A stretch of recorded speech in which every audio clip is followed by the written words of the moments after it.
Welcome back to my channel. Myself, Dr. Sangeeta Gupta. Today we will be exploring more details about the blockchain architecture. As I have already explained in my previous videos, that blockchain is built over a distributed peer-to-peer environment where there are multiple nodes and each and every node is having its own set of actions to be performed. However, all these nodes are communicating with each other through various set of protocols. There is also a ledger associated with each and every node. Now here today we will be discussing more about the generic view of a blockchain architecture. So there are various layers associated in a blockchain network where the lowest layer itself is the network layer. So this network layer is representing the overall internet, which is acting like a glue to connect all the other layers in the blockchain environment. So we can use TCP/IP, which is a transmission control protocol or internet protocol that represents the network layer. On the top of this network layer, we build our peer-to-peer environment where we have different peers. So these peers are also known as nodes.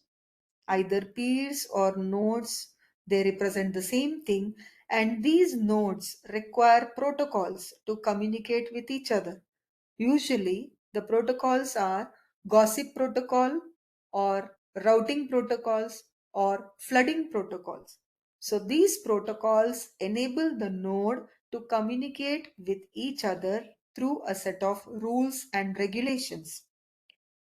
Above this peer-to-peer network layer, there is a cryptography layer. So blockchain proves its immutability property through the use of this particular layer. So cryptography, cryptographic hash functions, digital signatures, public key cryptography are certain elements which are actually established during this particular layer of blockchain. So digital signature is where a user or a sender signs the transaction using the private key. So that is where digital signature will be established, and hash function actually uses a variable length input to generate a fixed size output. So this is a cryptographic aspect of blockchain through which it achieves the immutability property.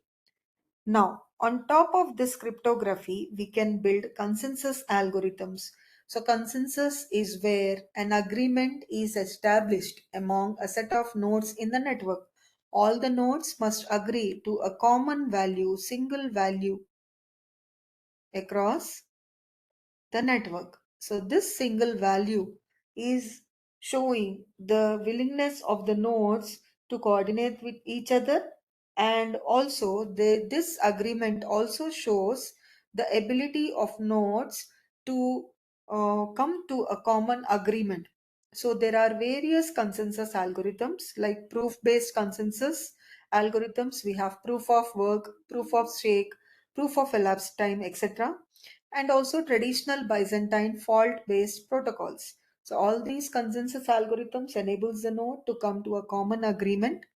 And once we have designed the consensus algorithm, then we have to go on with establishing the execution environment. So here we try to execute the transactions inside the blocks, and if we are using a particular environment like Ethereum, then Ethereum virtual machine will help us to uh, execute the transactions through the help of smart contracts. And these smart contracts are actually the application oriented uh, codes which help us to write the main purpose of working with the blockchain. And they help us to write the rules and regulations in the form of contracts or code, and these rules get executed once the conditions are satisfied. So here in the application layer of blockchain, we can not only write the smart contracts, but we can also design the decentralized applications. We can also design decentralized autonomous organizations where multiple organizations are connected to achieve a common environment. And we can also create autonomous agents. At the top of all these, we have users or the nodes. So these nodes are various these are basically the main elements of blockchain which need to have all these features. Like we need to identify the network, whether it is Ethereum network, permission network, or permissionless network. We need to establish a protocol. We need to identify the cryptography mechanism.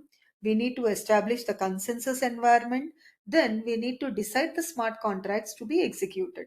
So this kind of functionality, it sets up the generic architectural view of blockchain, which has to be associated with each and every node. So that's all for this video. Please reach me out if you have any queries to my channel by posting your comments, and I request you to please like, share and subscribe my channel. Thank you for watching.